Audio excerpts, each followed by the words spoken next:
Good morning students. मेरी class में आप सभी का स्वागत है। माफ़ी चाहूँगा कि एक दो दिन से मैं वीडियो नहीं डाल पाया क्योंकि इस लॉकडाउन में भी मुझे कुछ काम आ गए थे, तो मैं वीडियो नहीं बना पाया आप लोगों के लिए, उसके लिए सॉरी।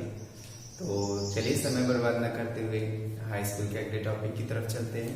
अभी तक हम लोगों ने सारे टॉपिक्स पढ़े, थ्योरी पढ़ी है ना। थोड़ा न्यूमेरिकल की तरफ बढ़ते हैं।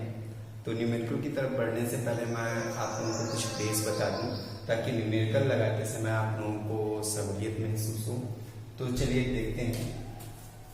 उत्तल दर्पण द्वारा प्रतिबिंब का निर्माण, सॉरी अवतल दर्पण पर देखते हैं सबसे पहले। तो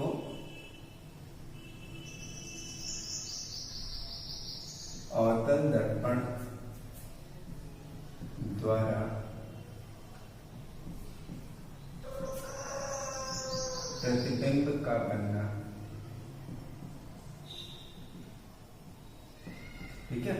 अवतल दर्पण द्वारा प्रतिबिंब का बनना, ठीक है। तो इसमें सबसे पहले हेडिंग आती है हमारी कौन सी, जब वस्तु की स्थिति कहां पर हो, अनंत पर हो। तो ध्यान रखिएगा, जब वस्तु अनंत पर हो। तो सबसे पहले तो आप लोगों को यह पता होना चाहिए कि अवतल दर्पण किसे कहते हैं। ध्यान रखिएगा, अवतल दर्पण की बात कर रहा है कि अवतल दर्पण किसे कहते हैं। तो हमने बताया हुआ था कि जिसकी उभरी हुई सतह पर पॉलिश होती है, दबी हुई सतह किसका काम करती है, परावर्तन का काम करती है, उसे हम क्या कहते हैं, अवतल दर्पण कहते हैं। तो ये देखिए, ये हमारा कोई दर्पण हो गया। दर्पण अभी नहीं है, ये केवल एक कांच है, ग्लास है ना। और इसको हम दर्पण कब बनाएंगे, जिस पर हम क्या करेंगे, एक सतह पर हम पॉलिश करेंगे, ठीक है। तो इसकी एक सतह पर पॉलिश करें, हमें इसका अवतल दर्पण बनाना है, इसलिए हम इसकी उभरी हुई सतह पर क्या कर दें, पॉलिश कर दें। तो ये हमने पॉलिश कर दिया, ठीक है। तो ये हमने पॉलिश कर दिया, ये कौन सा दर्पण बन गया, हमारा अवतल दर्पण, ठीक है। तो अवतल दर्पण क्या कह रहा है, हमारा पहला टॉपिक है, ध्यान रखिएगा।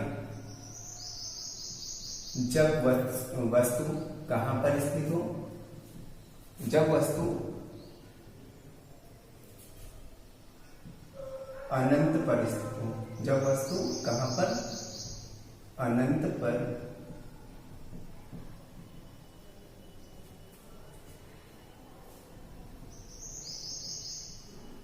सॉरी अनंत पर स्थित हो, ठीक है। जब वस्तु कहां पर स्थित हो, अनंत पर, ठीक है। तो इसके लिए हम क्या करेंगे, जब वस्तु हमारी अनंत पर स्थित हो, तो इसके लिए ध्यान रखिएगा, अनंत की बात कर रहा है तो हम अनंत पर इसको कैसे स्थित करेंगे। तो ये हमारा क्या हो गया, ये अवतल दर्पण हो गया, और ये हमारी हो गई क्या, मुख्य अक्ष। ध्यान रखिएगा, मैंने आप लोगों को बताया था कि मुख्य अक्ष किसे कहते हैं। तो वक्रता केंद्र और ध्रुव के बीच से होकर जाने वाली रेखा मुख्य अक्ष कहलाती है। बताया हुआ था कि दर्पण के ध्रुव से और वक्रता केंद्र से होकर जाने वाली रेखा मुख्य अक्ष कहलाती है, ठीक है।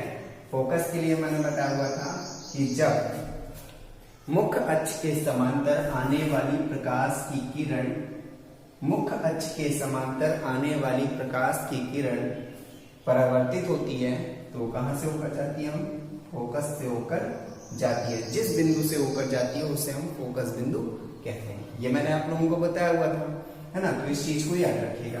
तो अब चलते हैं कहां पर स्थित हो, जब वस्तु हमारी अनंत पर स्थित हो।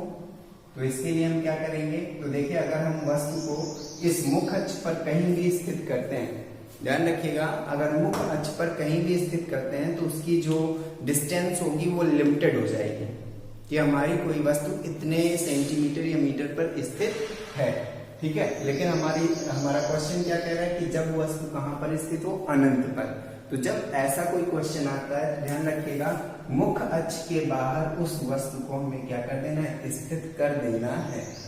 कहां पर, मुख्य अक्ष के बाहर। हम मान लेते हैं कि ये कोई वस्तु है क्या, ए और बी, ठीक है। ये कोई वस्तु हो गई। अब इस वस्तु का हमारा क्या करना है कि इस वस्तु का हमें प्रतिबिंब बनाना है कि जब वस्तु अवतल दर्पण द्वारा प्रतिबिंब का बनना है, ठीक है। तो प्रतिबिंब हमें बनाना है इस वस्तु का, अनंत पर स्थित वस्तु का हमें प्रतिबिंब बनाना है। तो जब अब क्या होगा कि मुख्य अक्ष के समांतर या अनंत पर स्थित वस्तु के द्वारा आने वाली जो प्रकाश की किरणें हैं वो कैसे जाती है, मुख्य अक्ष के समांतर जाती हैं।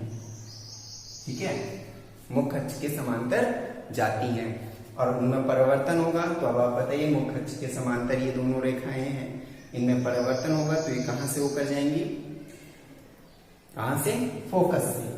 ठीक है, तो फोकस से होकर जाएगी। तो ये देखिए, ये भी मुख्य अक्ष के समांतर है तो ये कहां से जाएगी, ये भी हमारी फोकस से जाएगी। ये भी मुख्य अक्ष के समांतर है तो ये कहां से जाएगी, ये भी हमारी फोकस से होकर ही जाएगी। ठीक है, और इसमें ये तो ये हमारी कहां से होकर जा रही है, फोकस से। फोकस से होकर जा रही है तो देखिए, ये जहां दोनों आपस में एक दूसरे से मिलती हैं, ठीक है, वही वस्तु का हमारा क्या कहलाती है, प्रतिबिंब कहलाती है।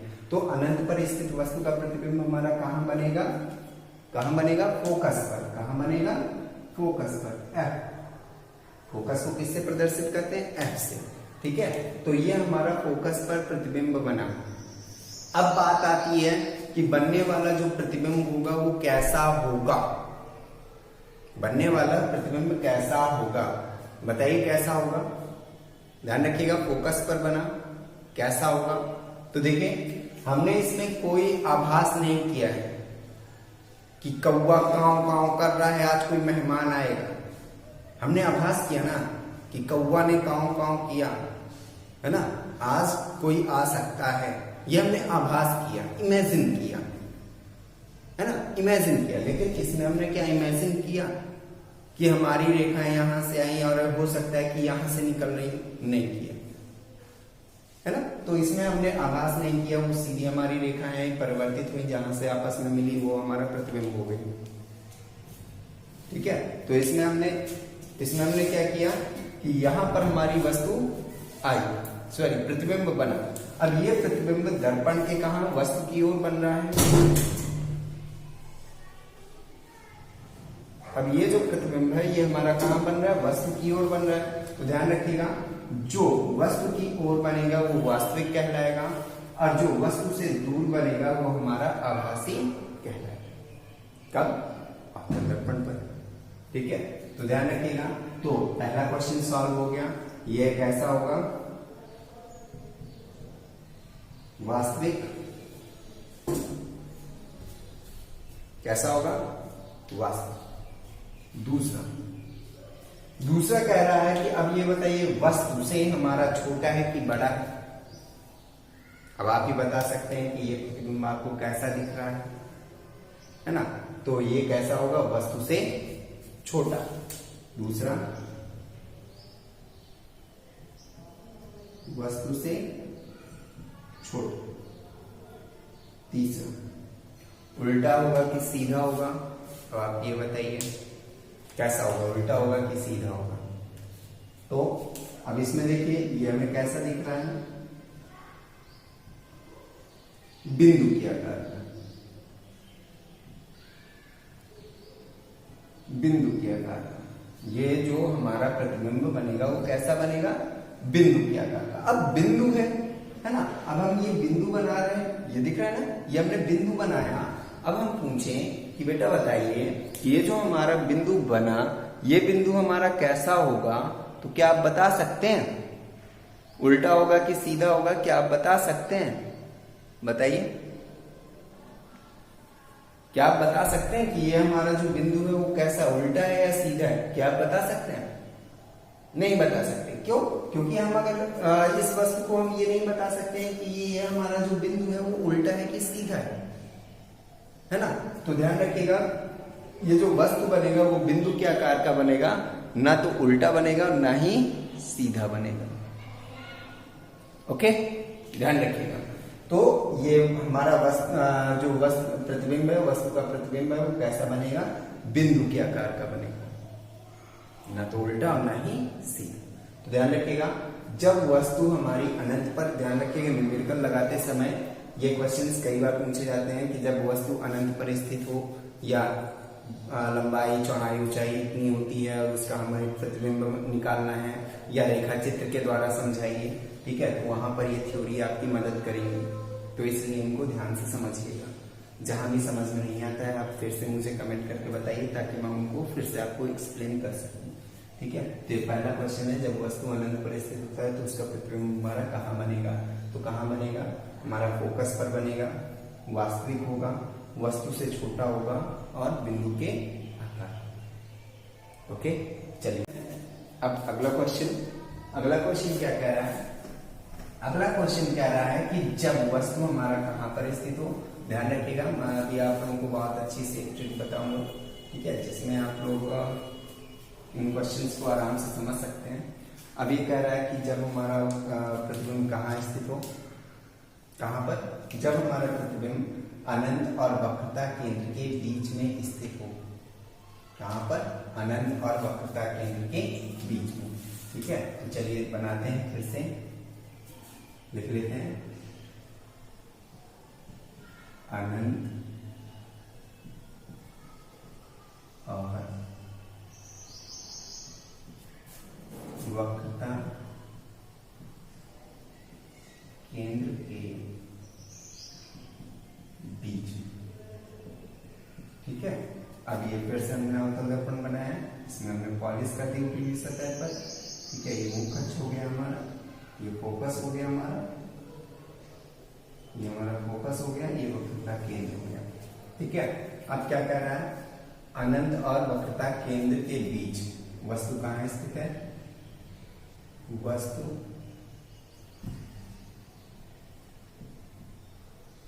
वस्तु की स्थिति कहाँ है? अनंत और वक्रता केंद्र के बीच में। ठीक है, तो ये हमारा मुख्य अक्ष हो गया, मुख्य अक्ष। अब हमारा जो वस्तु है वो कहाँ है? तो ये वक्रता केंद्र हो गया, ये फोकस हो गया और ये हमारा अनंत हो गया। अब कह रहा है कि जो वस्तु है वो हमारी कहाँ स्थित है? वक्रता केंद्र और अनंत के बीच में, अर्थात वस्तु हमारी कहाँ स्थित होगी? यहाँ। ठीक है, तो ये हमारी वस्तु हो गई ए और बी। ध्यान रखिएगा, ये वस्तु हो गई ए और बी। अब अगर हम इसमें देखें तो अभी हमारा जब वस्तु अनंत पर स्थित था, है ना, तो प्रतिबिंब कहाँ बना? फोकस पर बना। अब देखते हैं इसका प्रतिबिंब कहाँ बनता है। तो सबसे पहली रेस हमारी कैसी जाएगी? मुख्य अक्ष के समांतर जाएगी, जो कहां से होकर गुजरेगी? याद हो चुका होगा, कहां से? फोकस से। ये हमारी फोकस से होकर गुजरेगी। ठीक है, अब दूसरी किरण हमारी वक्रता केंद्र से होकर जाएगी। ठीक है, और वक्रता केंद्र से होकर जाएगी। ठीक, वक्रता केंद्र से। और जहां पर ये दोनों किरणें आपस में एक दूसरे को काटती हैं, वहां से मुख्य अक्ष पर डाला गया अभिलंब, ये कौन सा वस्तु है? ए और बी। ये प्रतिबिंब है, तो इसको हम दूसरा नाम दे दें, है ना। अब देखिए, ये हमारा क्या हो गया? वस्तु हो गया जिसका नाम है ए और बी, और ये हमारा प्रतिबिंब हो गया। तो ये प्रतिबिंब नीचे की ओर बन रहा है और वस्तु हमारी ऊपर की ओर है, तो ए कहाँ पहुंच जाएगा? नीचे। तो इसको नाम दे दें ए डैश, और बी हमारा ऊपर हो जाएगा, तो उसको नाम दे दें बी डैश। अर्थात ये क्या हो गया? वस्तु का प्रतिबिंब। अंडरस्टैंड? अब हमारा वस्तु का प्रतिबिंब कहाँ बना? फोकस और वक्रता केंद्र के बीच में। कहाँ बना? फोकस और वक्रता केंद्र के बीच में। ध्यान रखिएगा, जब हमारा वस्तु कहाँ स्थित हो? अनंत और वक्रता केंद्र के बीच में स्थित होता है, तो उसके द्वारा बनने वाला जो प्रतिबिंब होता है वो कहाँ बनता है? फोकस और वक्रता केंद्र के बीच में बनता है। अब बात करते हैं कि प्रतिबिंब की स्थिति कैसी होगी, है ना। तो इसमें देखते हैं पहला नंबर। इसमें पहला नंबर क्या कह रहा है कि वस्तु कैसा, प्रतिबिंब कैसा होगा? बताइए। देखिए, कहां बन रहा है? वस्तु की ओर बन रहा है, इसलिए प्रतिबिंब कैसा होगा? वास्तविक। ध्यान रखिएगा, वास्तविक। दूसरा क्वेश्चन कह रहा है वस्तु से छोटा है कि बड़ा है? तो आप देख सकते हैं जो प्रतिबिंब है वो कैसा बन रहा है? वस्तु से छोटा। तो प्रतिबिंब कैसा होगा? प्रतिबिंब वस्तु से छोटा। तीसरा सीधा है कि उल्टा है, तो आप देखकर ही बता सकते हैं। ए बी, ये ए डैश बी डैश है ना, तो आप देखकर बता सकते हैं कि प्रतिबिंब हमारा कैसा है, उल्टा। बात समझ में आ गई कि नहीं? तो प्रतिबिंब हमारा कैसा है, वस्तु की ओर बन रहा है, इसलिए वास्तविक है। ठीक है, प्रतिबिंब वस्तु से कैसा है, छोटा है। इसके बाद जो हमारा प्रतिबिंब है वो कैसा बन रहा है, उल्टा बन रहा है कि सीधा बन रहा है, तो आप देखकर बता सकते हैं, देख सकते हैं कि प्रतिबिंब कैसा है, उल्टा। बात समझ में आ रही होगी, तो ध्यान रखिएगा, जब वस्तु अनंत और वक्रता केंद्र के बीच में स्थित होती है, ठीक है, ये अनंत हो गया, मैंने बताया था कि फोकस के बाहर अगर स्थित है तो वो अनंत हो गया, और वक्रता केंद्र में है तो उसकी सीमा लिमिटेड हो जाती है। तो ये देखिए यहाँ लिमिटेड कर दिया कि अनंत और वक्रता केंद्र के बीच में, ठीक है, तो हमने बीच में स्थित कर दिया। इसके द्वारा बनने वाला जो प्रतिबिंब है वो कहाँ बनेगा, फोकस और वक्रता केंद्र पर। अगर अनंत पे था तो कहाँ बना हमारा, फोकस पर। ठीक है, अब हमारा हमने एक स्टेप बढ़ा दिया, कहां पर गए, हम गए कहां पर, फोकस सॉरी वक्रता केंद्र और अनंत के बीच में। तो यहां से भी एक स्टेप हमारा बढ़ गया, फोकस के बाद क्या आ गया, वक्रता केंद्र और फोकस के बीच में आ गया, है ना। अब यहां से एक स्टेप हम और बढ़ेंगे कि हमारा जो वस्तु होगा वो कहां स्थित हो जाएगा, तो वक्रता केंद्र में स्थित हो जाएगा। तो यहां से भी हम एक स्टेप बढ़ जाए, तो अभी फोकस और वक्रता केंद्र के बीच में था, अब यहां से जो प्रतिबिंब होगा वो कहां पहुंच जाएगा, वक्रता केंद्र में पहुंच जाएगा। ठीक है, पहले फोकस में, फिर फोकस और वक्रता केंद्र के बीच में, फिर अब कहां बनेगा, वक्रता केंद्र। बात समझ में आ रही है? तो चलिए देखते हैं अगला स्टेप। जब वस्तु हमारी कहां स्थित हो, जब वस्तु हमारी वक्रता केंद्र में स्थित हो। अगला क्वेश्चन है कि जब वस्तु हमारी कहां पर स्थित हो, जब वस्तु हमारी वक्रता केंद्र पर स्थित हो, तो उसके द्वारा बनने वाला जो प्रतिबिंब होगा वो कहां बनेगा, कहां बनेगा,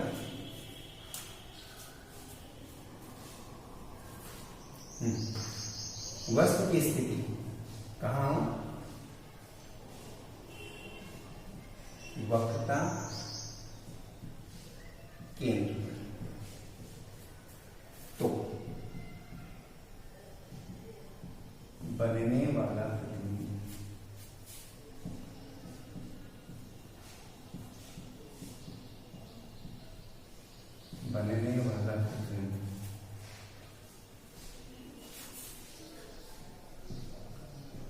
कैसा होगा, ठीक है, बनने वाला प्रतिबिंब कैसा होगा। तो देखिए इसमें फिर से हम बना लें ऑर्थोदर्पण। अब इसके द्वारा जो बनने वाला प्रतिबिंब है वो आप लोग बताएंगे हमको कमेंट करके कि इसके द्वारा बनने वाला जो प्रतिबिंब है वो कैसा होगा। तो ये हमारा हो गया फोकस, ये हो गया हमारा वक्रता केंद्र। ठीक है, अब हमारी वस्तु स्थित हो गई कहां पर, वक्रता केंद्र पर, सी पर। ठीक, अब ये ए और बी, ठीक है, तो मुख्य अक्ष के समांतर आने वाली प्रकाश की किरण कहां से होकर जाएगी, फोकस से होकर जाएगी। ठीक है, बात समझ में आ गई, बात समझ में आ गई। अब ये कह रहा है कि फोकस से होकर जाने वाली प्रकाश की किरण कैसी हो जाएगी, अब आप बताइए। अगर मुख्य अक्ष के समांतर आने वाली प्रकाश की किरण है, ठीक है, जो हमारी मुख्य अक्ष के समांतर आने वाली प्रकाश की किरण फोकस से होकर जाती है, तो अगर फोकस से होकर जा रही है तो क्या होगा, जस्ट उसका अपोजिट हो जाएगा कि फोकस से होकर जाने वाली प्रकाश की किरण मुख्य अक्ष के समांतर हो जाएगा। यहां आप देखिए मुख्य अक्ष के समांतर आने वाली प्रकाश की किरण फोकस से होकर जा रही है, तो फोकस से होकर जाने वाली प्रकाश की किरण क्या हो जाएगा, मुख्य अक्ष के समांतर हो जाएगी। ठीक है, तो ये क्या हो जाएगी, मुख्य अक्ष के समांतर हो जाएगी। तो ये क्या हो गई, मुख्य अक्ष के समांतर हो गई।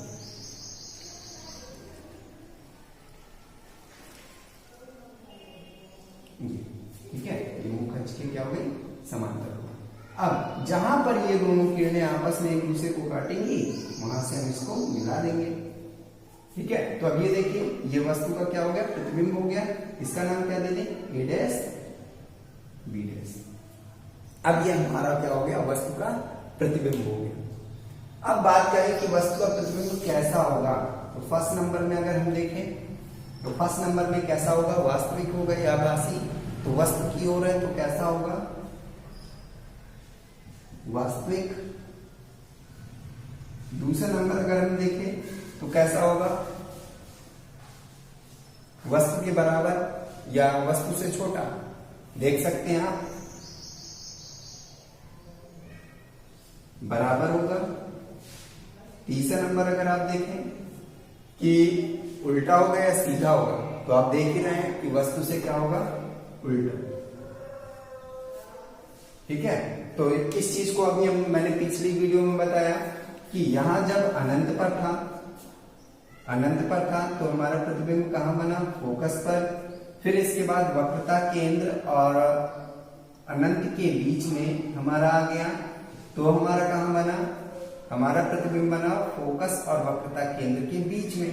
इसके बाद वक्रता केंद्र पर आ गया तो हमारा प्रतिबिंब कहां बना, वक्रता केंद्र पर ही बन गया। तो जब हमारा प्रतिबिंब कहां स्थित था, जब हमारा प्रतिबिंब अनंत पर स्थित था तो हमारा प्रतिबिंब फोकस पर बनता है बिंदु के आकार का। फिर इसके बाद जब हमारा वक्रता केंद्र और अनंत के बीच में आया तो हमारा कैसा बना, हमारा जो प्रतिबिंब बना वो वस्तु से कैसा हुआ, छोटा। अब इसके बाद क्या रहा है कि जब वक्रता केंद्र पर स्थित हो गया कोई प्रतिबिंब तो हमारा वस्तु का प्रतिबिंब की हाइट कितनी थी, तो वस्तु के क्या हो गई, बराबर। बात समझ में आई, ठीक है। तो देखिए ये हमारा कब आया, वक्रता केंद्र पर जब स्थित हो। तो ध्यान रखिएगा जब हमारा कोई भी प्रतिबिंब कोई भी वस्तु वक्रता केंद्र पर स्थित होती है तो उसके द्वारा बनने वाला जो प्रतिबिंब होगा वो कैसा होगा, वस्तु के ही बराबर होता है। कई बार यूपी बोर्ड में क्वेश्चंस पूछे गए हैं कि वो कह रहा है कि कोई वस्तु है ना, जब मैं ऐसे कई क्वेश्चन है जो यूपी बोर्ड में पूछे जाते हैं, है ना, और आप लोग कंफ्यूज हो जाते हैं। 3 नंबर का क्वेश्चन, 2 नंबर का क्वेश्चन होता है और आप लोग कंफ्यूज हो जाते हैं कि भाई अब क्या करें कैसा आएगा, है ना। इसीलिए ये सारी चीजें उन जगहों पर काम में आती हैं, है ना। तो इन सारी चीजों को याद रखिएगा। जैसे एक मैं एग्जाम्पल के बेस पर दे दूं कि कोई वस्तु है जो कहाँ पर स्थित है, 15 सेंटीमीटर वक्रता केंद्र पर स्थित है। दर्पण से 15 सेंटीमीटर की दूरी पर वक्रता केंद्र पर स्थित है, ठीक है। वक्रता केंद्र पर स्थित है, कहां पर, सी पर स्थित है, ठीक है। तो उसकी फोकस दूरी क्या होगी, हमें ये बताना है कि उसकी फोकस दूरी क्या होगी। तो भाई अब आप लोग कहते हैं कि यार न्यूमेरिकल पढ़ा है, 1/m बराबर 1/v प्लस 1/u होता है, क्या होता है, 1/f बराबर 1/v प्लस 1/u ये होता है। अब हमें अगर f बताना है, u हमारा 15 दिए है तो ये हमें पता होना चाहिए, तब हम f बता सकते हैं, है ना। और फिर आप लोग गैस मारकर या नॉर्मली वे पर ऊट पटांग से लगाकर चले आते हैं जिससे आपके नंबर कट जाते हैं, है ना। तो उस समय आप लोगों को क्या करना है, थ्योरी याद रखनी है, थ्योरी को अपने दिमाग में रखना है और फिर सोचना है कि यार क्या होगी थ्योरी कि अगर कोई वस्तु वक्रता केंद्र पर स्थित है तो क्या होगी। तो मैंने यहाँ पर देखिए बता रखा हुआ है कि यदि कोई वस्तु वक्रता केंद्र पर स्थित है तो उसके द्वारा बनने वाला प्रतिबिंब भी हमारा क्या होगा, वक्रता केंद्र पर ही बनेगा, ठीक है। जिसके कारण उसकी हाइट भी कितनी होगी, वैसी होगी, उस वस्तु के बराबर ही होगी और उतनी ही दूरी पर होगी, ठीक है। तो इसका मतलब फोकस, अगर हमारा वस्तु 15 सेंटीमीटर पर है तो हमारी वक्रता केंद्र भी क्या होगी, फोकस दूरी भी क्या होगी, वही होगी जो हमारी वस्तु की फोकस दूरी होगी। तो यहाँ पर f बराबर क्या हो जाएगा, f बराबर 15 सेंटीमीटर हो जाएगा। आंसर हमारा निकल आया। कितना सिंपल है कि नहीं, है ना। तो इस चीज को ध्यान रखिएगा कि जब वक्रता केंद्र पर स्थित है तो हमारा प्रतिबिंब क्या होगा, वास्तविक होगा, वस्तु के बराबर होगा और उल्टा होगा। और बनेगा कहाँ ये भी बता दें, चौथा नंबर बनेगा कहाँ, वक्रता केंद्र पर, जहां पर वस्तु स्थित है वहीं पर हमारा प्रतिबिंब बनेगा। ठीक है, तो ये हो गया हमारा अगला क्वेश्चन। और बाकी के जो क्वेश्चन है वो मैं आपको कल बताऊंगा, लेकिन एक क्वेश्चन मैं आप लोगों को दूंगा ताकि आप उसको लगाकर और मुझे बताएं। ध्यान रखिएगा, अभी हमने क्या बताया कि वक्रता केंद्र पर पहले हम कहाँ पहुंचे, अनंत पर, अनंत से कहाँ पहुंचे, अनंत और वक्रता केंद्र के बीच में, फिर कहाँ पहुंचे, वक्रता केंद्र पर। अब कहाँ पहुंचेंगे, आप लोग समझ ही गए होंगे कि वक्रता केंद्र और फोकस के बीच में, है ना, कहाँ पहुंचेंगे, वक्रता केंद्र और फोकस के बीच में। और इस क्वेश्चन को आप लोग लगाकर मुझे बताएंगे कि इसका आंसर क्या होगा। और आपका क्वेश्चन है, आपका क्वेश्चन है कि जब वस्तु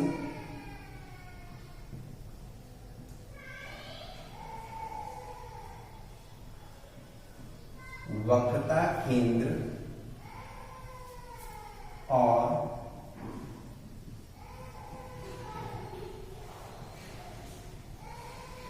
फोकस के बीच में स्थित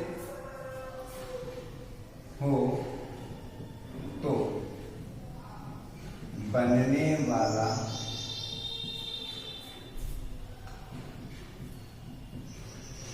प्रतिबिंब कैसा होगा। इस क्वेश्चन को आप लोग लगाकर मुझे बताएंगे कि इसका आंसर क्या होगा। ध्यान रखिएगा, जब वस्तु हमारी कहां पर स्थित हो, वक्रता केंद्र और फोकस के बीच में स्थित हो, तो बनने वाला जो प्रतिबिंब होगा वो कैसा होगा। ठीक है, इस क्वेश्चन को आप लगाकर मुझे बताएंगे, कमेंट करेंगे। ठीक है, और देखिए मैं चाहूँगा कि आप दिल से स्टडी करें, क्योंकि आगे लॉकडाउन क्या होने वाला है या आपके एग्जाम के साथ क्या होने वाला है ये ना आप जानते हैं ना मैं जानता हूँ।